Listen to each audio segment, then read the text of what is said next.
Here's something that might surprise you. Half the riding advice that gets passed down from generation to generation is complete garbage that will get you killed. I know that sounds harsh, but we need to challenge some of this outdated wisdom that's still floating around. We're going through 6 specific myths that riders still believe and teach to new riders, and I'm going to show you exactly why each one is dangerous and what you should do instead. By the end of this video, you'll know exactly what to do instead of trusting bad advice that could cost you your life. But first, let me tell you about a rider who almost learned this lesson the hard way. His name is Jake. 3 months into riding and feeling pretty confident on his new Ninja 650. His mentor Mike had been riding for 20 years and taught him everything he knew, including one piece of advice that Mike swore by. If you're going to crash, lay the bike down. Get it sideways and slide instead of hitting whatever's in front of you. Mike learned this from his dad, who rode Harleys back in the 70s. It made perfect sense to Jake. Picture this scene in an empty parking lot on a Saturday morning. Mike's showing Jake how to dump the bike in an emergency. Lean it over hard to the left, let it slide out from under you, and ride it down like a sled. Mike demonstrates on his own bike at low speed, and sure enough, the bike slides predictably across the asphalt. Jake practices it a few times. The technique feels weird, but Mike insists it saved his life twice. Fast forward 2 months, Jake's riding home from work on a busy 4-lane road when a Honda Civic runs a red light directly in front of him. Everything slows down. Jake's brain instantly recalls Mike's training. Lay it down.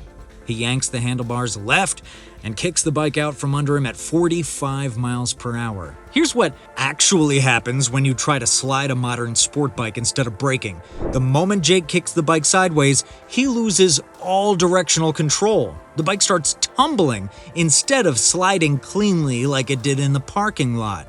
Modern sport bike fairings catch on the asphalt and create unpredictable rolling motions. Jake gets separated from the bike immediately and starts bouncing down the road while his Ninja cartwheels behind him. The bike's sliding coefficient of friction is around 0.3, while good motorcycle tires gripping the road provide 0.8 to 1. That means sliding creates 3 times more stopping distance than proper braking. This myth comes straight from the 1970s, when motorcycles had drum brakes that could barely stop a bicycle. Tire technology was garbage compared to today. Riders back then really did have better odds sliding their bikes because the brakes were so bad. But Mike's dad was riding a bike that weighed twice as much, with bias ply tires and single disc front brakes that faded after one hard stop. The physics are brutal. When you lay a bike down, you're trading controllable deceleration for uncontrollable sliding. Modern bikes with ABS can achieve deceleration rates that would have been impossible 40 years ago. A skilled rider can brake at 1G consistently, while a sliding bike tops out at 0.3G. That's the difference between stopping in 60 feet versus 180 feet from 40 miles per hour. Compare the outcomes. Proper emergency braking keeps you upright, maintains steering control, and stops you in minimum distance. You might avoid the crash completely, or at least reduce impact speed dramatically. Laying the bike down guarantees you'll crash, removes all control options, and increases stopping distance by 300%. You're also guaranteed to get road rash from sliding on asphalt. The worst part is this represents a massive problem in motorcycle culture. Experienced riders pass down techniques that worked on completely different machines under different conditions. New riders trust this advice because it comes from people who have been riding longer. But longer doesn't always mean better when technology and riding conditions have changed completely. Jake survived because something made him grab the front brake at the last second instead of completing the slide maneuver. The ABS kicked in and he stopped just short of the Honda's rear bumper. His bike stayed upright and he walked away without a scratch. If he'd followed Mike's advice completely, he would have been in the hospital that night. This is just the first myth, and it nearly killed someone I know personally. The other 5 are just as widespread and just as dangerous. Here's something that'll blow your mind. You're throwing away most of your stopping power, and you probably don't even know it. Many riders only use about 30% of their available braking power because they're terrified of the front brake. You know what I'm talking about, that voice in the back of your head saying the front brake will send you flying over the handlebars like a catapult. This backwards thinking kills riders every single day. The myth goes like this: the rear brake is safer because it can't flip you over. The front brake is dangerous and should only be used gently or in emergencies. Some riders won't even touch their front brake lever because their dad or uncle told them horror stories about going over the bars. They drag their rear brake like it's going to save their life when reality is the complete opposite. This thinking is responsible for thousands of crashes that could be prevented with proper braking technique. Riders approach intersections and emergency situations with their right foot ready to stomp the rear brake, while their front brake lever sits there unused. When they need to stop quickly, they stand on the rear brake pedal and pray. The bike barely slows down. They run into whatever they were trying to avoid because they threw away 70% of their stopping power. Let's talk physics for a second. When you brake on a motorcycle, weight transfers forward onto the front wheel. This is basic physics that happens whether you want it to or not. The front tire gets loaded with weight and gains massive amounts of grip. The rear tire gets lighter and has less grip available. On most modern bikes, the front brake provides 70 to 80% of your total stopping power. The rear brake handles the remaining 20 to 30%. Think about this practically. Your front brake has a huge disc, often two discs, with multiple pistons and modern brake pads. Your rear brake has one smaller disc with a single piston caliper. The front brake is designed to handle the majority of braking force because that's where the weight goes during deceleration. The rear brake exists to provide stability and handle the remaining load. I've seen crash after crash where riders could have stopped in time if they'd used proper braking technique. Picture a rider approaching a stopped car at a red light. They see the danger and immediately stomp the rear brake. The bike slows down, but not nearly enough. They panic and grab more rear brake. The rear wheel starts to skid and slide sideways. They still can't stop in time and rear-end the car at 20 miles per hour. That same rider could have stopped safely with proper front brake technique. The correct method is progressive braking with both brakes, but heavy emphasis on the front. You squeeze the front brake lever progressively harder while applying light rear brake pressure. This loads the front tire gradually and prevents wheel lockup. The key word is progressive. You don't grab the brake lever like you're trying to crush it. You squeeze it smoothly and increase pressure as the bike slows down and weight transfers forward. Modern ABS systems have changed everything about this equation. Anti-lock brakes prevent wheel lockup completely. You can squeeze the front brake as hard as you want and the ABS will prevent any lockup situation that could cause a crash. The system pulses the brakes automatically to maintain maximum grip. Some riders still avoid using full braking power even with ABS because they don't understand how the technology works. Here's the technique that could cut your stopping distances in half. In an emergency, immediately squeeze the front brake lever firmly while applying rear brake pressure. Let the ABS do its job. Don't pump the brakes or let off when you feel the ABS pulsing. Keep steady pressure until you stop. Modern bikes are designed to handle this kind of braking force safely.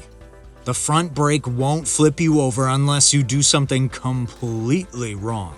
But speaking of doing things wrong in dangerous situations, there's another piece of advice that actually traps riders when they need options the most.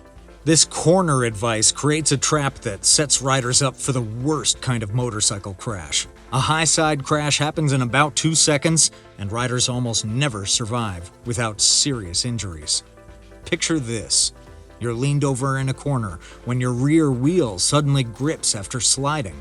The bike launches you 15 feet into the air like a human projectile.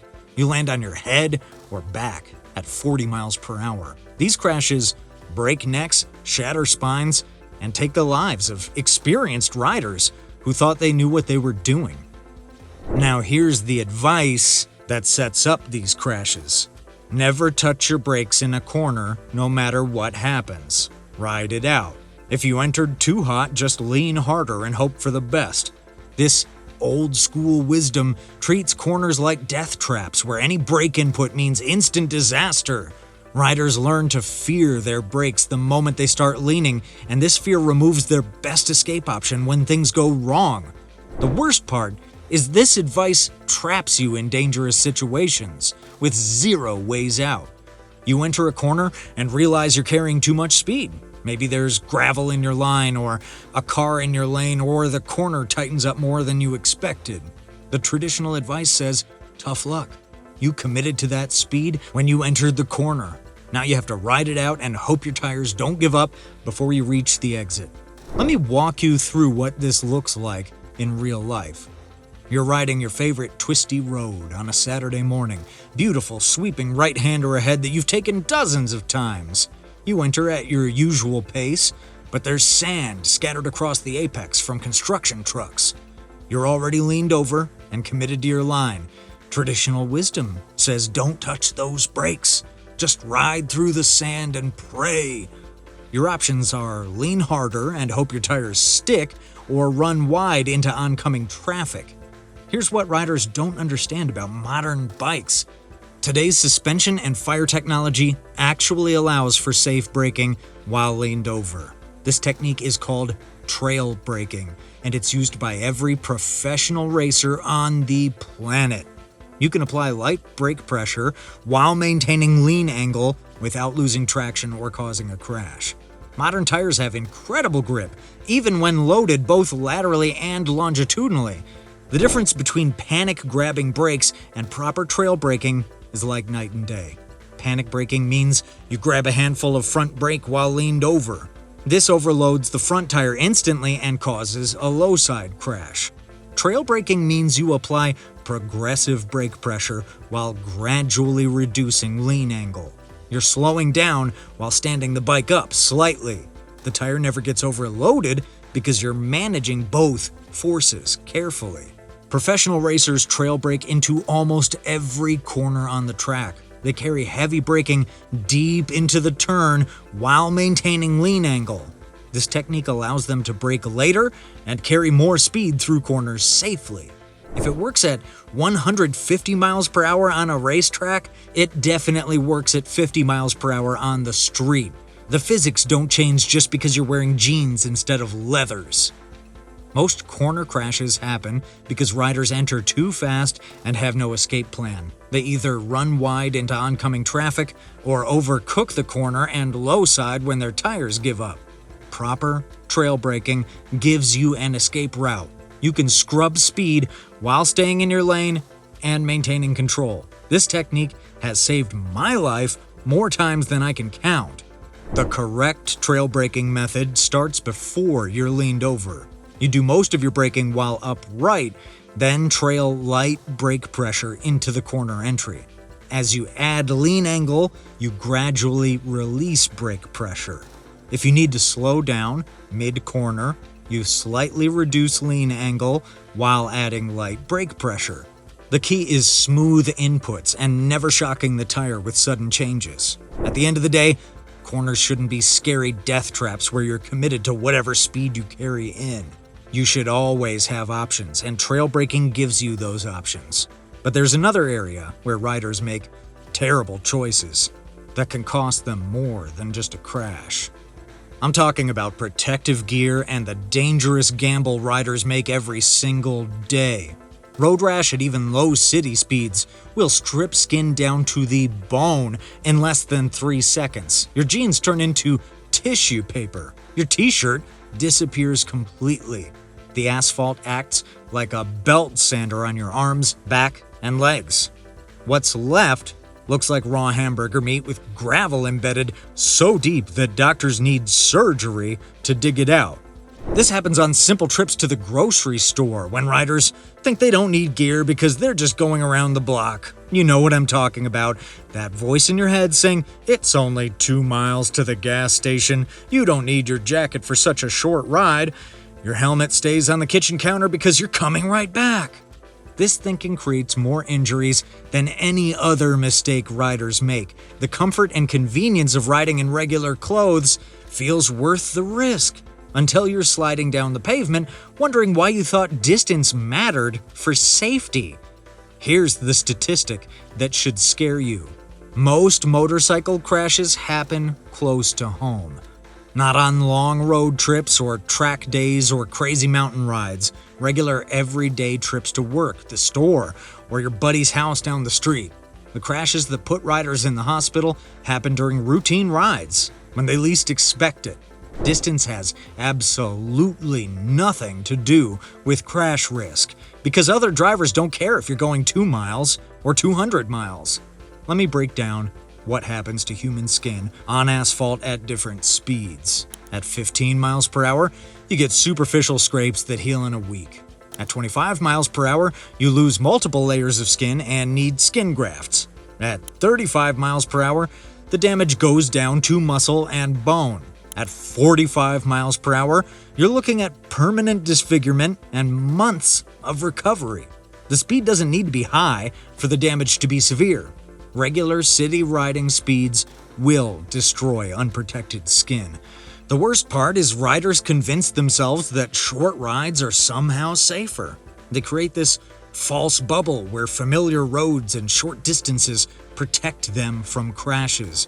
Reality doesn't work that way. The soccer mom texting at the intersection doesn't know you're only going to the corner store. The drunk driver running the red light doesn't care that you live 2 blocks away. Crashes happen based on circumstances, not trip length. I know a rider who needed 17 surgeries after sliding 20 feet on his way to get coffee. He was wearing jeans and a t-shirt for a 4-block ride that took 30 seconds. The pickup truck that pulled out in front of him didn't check his trip distance before deciding to crash into him. His injuries required skin grafts, months of physical therapy, and left permanent scars across his entire right side. The trip to get coffee cost him $40,000 in medical bills. The excuses are always the same. Gear is too hot, too heavy, too expensive, or too much trouble for short rides. Modern gear companies have solved every single one of these problems. Mesh jackets flow air better than t-shirts. Lightweight armor protects without bulk. Good gear costs less than one emergency room visit. Storage solutions make carrying gear simple and convenient. Today's protective gear is more comfortable than jeans and sneakers. Mesh jackets with airflow systems keep you cooler than cotton shirts. Modern armor flexes and moves with your body. Kevlar-lined jeans look and feel like regular pants, but provide real protection. Modular helmets offer convenience without compromising safety. The technology has advanced to where comfort excuses don't hold up anymore. The rule should be simple: all the gear, all the time. Every single ride, regardless of distance, weather, or destination. Your skin doesn't know if you're going 2 miles or 2,000 miles. Asphalt doesn't care about your trip purpose. Physics works the same way whether you're commuting to work or touring across the country. Distance never matters for safety decisions. But gear isn't the only thing riders get wrong when it comes to staying safe. There's another myth about making yourself noticed that actually creates more problems than it solves. Here's something that's gonna make the Harley crowd really angry.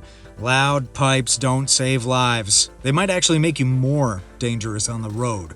I know this goes against everything you've heard at bike nights and rallies, but stick with me because the science behind this myth is pretty eye-opening. The belief is simple and sounds logical. Make your bike loud enough and car drivers will hear you coming. They'll know you're there and won't pull out in front of you or change lanes into you. Loud pipes save lives has become like a religious mantra in the motorcycle community. Riders spend thousands of dollars on aftermarket exhaust systems, believing they're investing in safety equipment. The worst part is this myth creates dangerous overconfidence in riders. They think their loud pipes are protecting them, so they ride more aggressively. They split lanes at higher speeds. They follow cars closer. They take more risks because they believe everyone can hear them coming. This overconfidence leads to poor riding habits that actually increase crash risk instead of reducing it. Let's talk about how sound actually works on the road. Most motorcycle exhaust noise projects backward and to the sides, not forward, where you need drivers to hear you. The Doppler effect means drivers ahead of you hear very little until you're almost on top of them. By the time they hear your pipes, it's too late to matter. Sound also reflects off buildings, barriers, and other vehicles in weird ways that make it nearly impossible for drivers to locate where the noise is coming from. Modern cars are basically soundproof chambers. Drivers have their windows up, air conditioning running, music playing, and phones buzzing. They're isolated from outside noise by design. Your loud pipes have to compete with all of that just to get noticed. Even if they hear something, they can't tell if it's a motorcycle, a truck, or construction noise. The sound doesn't give them useful information about your location or speed.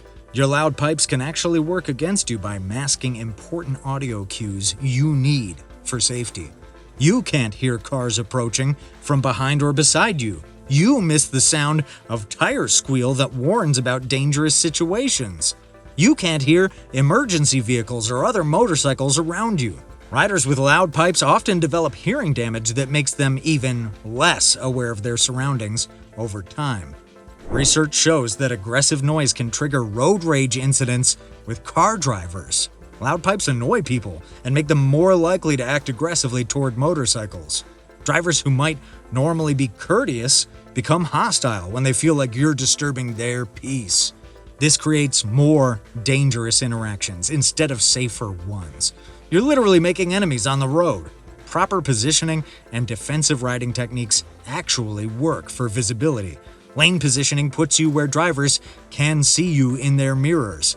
Following distances give you escape routes when drivers do something stupid. Bright gear and good lighting make you visible day and night. These techniques work because they address how drivers actually perceive motorcycles, instead of hoping they'll hear you. The social impact of loud pipes hurts the entire motorcycle community. Every rider with straight pipes ripping through neighborhoods at 6 in the morning makes car drivers hate all motorcycles a little more. Cities pass noise ordinances targeting motorcycles because of loud pipe riders. Property values drop near popular riding roads. The motorcycle community gets a bad reputation that affects everyone who rides.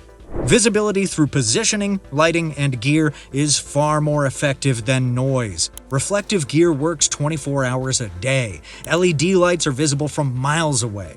Proper lane position puts you in drivers' sight lines. These solutions actually address the problem of being seen instead of just making noise and hoping for the best. At the end of the day, loud pipes are about image, not safety. There's nothing wrong with wanting your bike to sound cool, but don't pretend it's safety equipment. Your riding skills and gear choices matter way more than your exhaust note.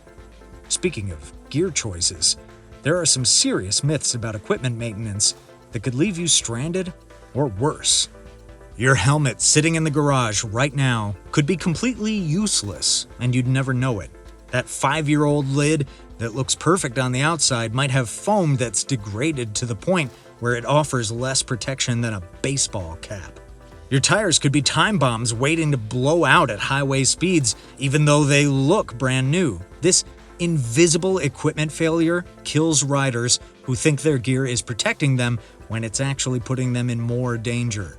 The myths around equipment replacement are everywhere, and they're all based on these same flawed thinking. If it looks fine, it is fine. Helmets last forever unless they're cracked. Tires are good until the tread wears out. Chains just need oil and they'll run forever. These assumptions ignore the reality that motorcycle equipment degrades in ways you can't see until it fails catastrophically. Here's what riders don't understand about helmet degradation. The protective foam inside your helmet breaks down from temperature changes, humidity, and UV exposure even when you're not wearing it. The polystyrene liner becomes brittle and loses its ability to absorb impact energy. A helmet that's been sitting in a hot garage for 3 years might only provide 30% of its original protection. You won't know until you crash and wonder why your head injury was so severe. Tire rubber follows the same pattern of invisible failure. The compounds harden over time, regardless of how many miles you've ridden. Old tires lose grip dramatically, even with perfect tread path. I've seen riders crash on tires that looked brand new because the rubber was 6 years old and had turned to plastic. The tire looked perfect, right up until it let go in a corner and sent the rider into a guardrail. Let me tell you about a crash that still gives me nightmares. Experienced rider with a pristine-looking bike. His chain looked well-maintained and properly adjusted. He was cruising at 70 miles per hour when the chain snapped and locked up the rear wheel. The bike high-sided him into oncoming traffic because he'd been running the same chain for 20,000 miles without replacing it. Chains stretch and wear internally, even when they look fine externally. The proper replacement schedule for helmets is every 5 years, regardless of visible damage. The Snell Foundation and DOT both recommend this timeline because foam degradation is inevitable. Tires should be replaced after 5 years, regardless of tread depth, because rubber compounds harden and lose grip. Chains need replacement every 15 to 20,000 miles, depending on maintenance quality and riding conditions. Cost concerns make riders ignore these replacement schedules, but proper maintenance actually saves money long term. A new helmet costs $300. A traumatic brain injury costs $300,000 and destroys your life. New tires cost $400. A crash caused by tire failure costs thousands in bike damage, plus medical bills, plus lost work time. The math isn't even close. Simple inspection techniques can catch problems before they become dangerous. Check helmet foam for cracks or compression by pressing on it gently. Look for manufacturing dates on tires and replace anything over 5 years old. Measure chain stretch with a ruler at the 15 link mark. Check brake pads for thickness and brake fluid for color changes. These inspections take 10 minutes and could save your life. Equipment replacement guidelines are straightforward once you understand them. Helmets every 5 years or after any impact. Tires every 5 years or when tread depth reaches 2/32 of an inch. Chains every 15,000 miles or when stretch exceeds specifications. Brake pads when thickness drops below 3 millimeters. Brake fluid every 2 years regardless of appearance. These myths collectively create a massive knowledge gap in the riding community. Riders spend thousands on performance modifications while ignoring basic safety equipment maintenance. They trust their lives to gear that's silently failing while believing they're being responsible owners. The result is preventable crashes and injuries that proper maintenance would eliminate completely. Look, I'm not trying to disrespect the old-timers who taught us to ride. These myths came from a different era when bikes were different and roads were different. But hanging on to dangerous advice, just because it's traditional, will get people killed. We need to update our knowledge to match modern technology and riding conditions. Share this video with every rider you know. Post it in your riding groups. Talk about these myths at bike nights. The motorcycle community needs to have honest conversations about outdated advice that's putting riders in the hospital. The best way to honor motorcycle culture is making sure everyone makes it home safely.